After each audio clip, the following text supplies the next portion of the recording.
A lot of people keep telling me, they say, Richie, you got to accept the reality. Your wife has a very, very serious critical illness, and she does. I do accept it. People say, you got to, but they say it in a way where they're referring to her cancer, the lepto disease, where the cancer spread. Started off as breast cancer. It spread all over her brain and her spinal cord. God bless her, only 46 years old. The love of my life, the mother of our two children, such a special person. But they say it in a way where it's so easy to just accept it. Like, it's like just accept it. This is life. We live and then we go and we die. That's the way it goes. That's the way the cookie crumbles, Rich. It's not that easy. It's not that easy when you're talking about someone 25 years of your life, married 19 years, the mother of your two children. So the person who you've spent a quarter of a century with. No, it's not that easy, okay?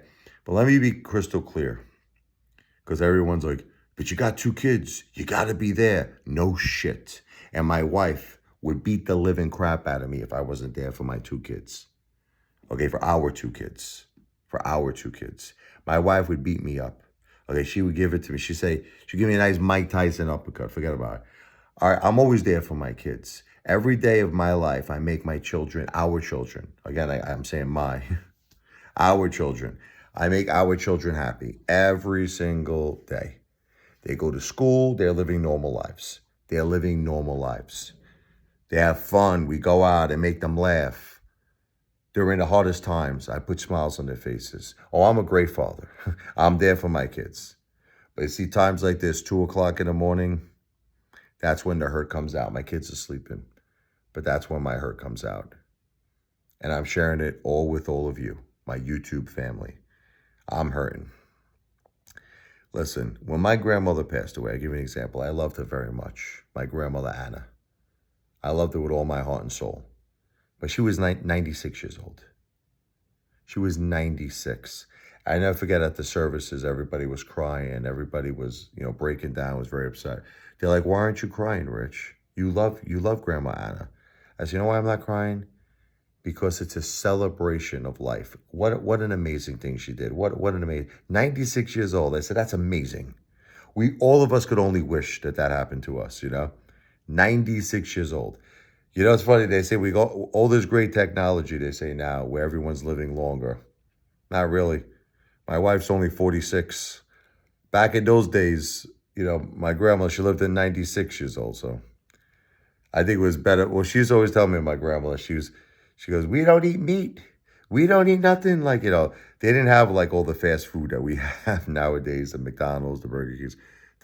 She was born in 1919, my grandma, God bless her. But she was, she ate right. She didn't drink. She didn't smoke. My grandmother that's why she lived a long life. God bless her. I don't smoke. I drink occasionally, but I eat. Manja, baby. I eat a little too much. I got to stop. Everybody's got some kind of weakness. Food is my weakness. I'm Italian. I grew up in Brooklyn. Listen, every weekend, I forget about every Sunday, we had the meatballs, the pasta, the braciole, the ricotta. Forget about it. I'm just used to eating good my whole life. It's a hard thing to stop. But as far as one thing I will never stop, loving my wife. I love her with all my heart and my soul. That will never stop. And I'm not just going to accept it. So easy. I don't care what people say. I'm going to keep fighting for my wife. I'm trying, but it's getting challenging. She's been on a ventilator now for 14 days, and the doctors are pushing me to get something called a tracheotomy, which is a hole in her throat. They put a tube in her throat. She got to breathe through her throat now. I don't know what's going on. I mean, they can't get her off the ventilator. They said some horrible news to me today. They were saying that she's not breathing on her own. She said the ventilator, they were telling me, is doing 100% of the work. I don't know what's happening. I don't know if this is due to the brain, the cancer. I don't know what's happening. But we got some bad news today. I mean, she's doing great, though, looking at her. You would never think otherwise. She's awake. Like just 2 weeks ago, she was in kind of like a coma state. Now she's fully awake. She's nods and yes or no, and she answers you coherently. She's grabbing my hand and holding my hand, and She just seems to be like doing so good. She was even trying to talk, even though she has a tube in her mouth. She's trying to talk. And she's like, I love you. It's like I could hear it. You know, she loves me. I love her too. I love her with all my heart. She's very sad. All of you know that we're going through the hardest time. If anybody wants to do something from their heart, you know, I'd appreciate a very small entertainment tip. God bless all of you. I do the thank you song for anybody who would like to help out. I'll show it to you really quick. Here it is. It's the $ RichardLevoi. That's my Cash App. There's no space. There's no underscore in between my first and my last name. It's the $ Richard, RichardL as in Larry, E as in Edward, V as in Victor, O as in Oreo, I as in Idaho.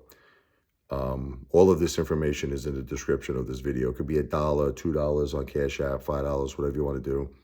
I will upload the thank you song. It's an original jazz, blues, piano composition. I will give you a big shout out on a short video, all to help celebrate my wife's life.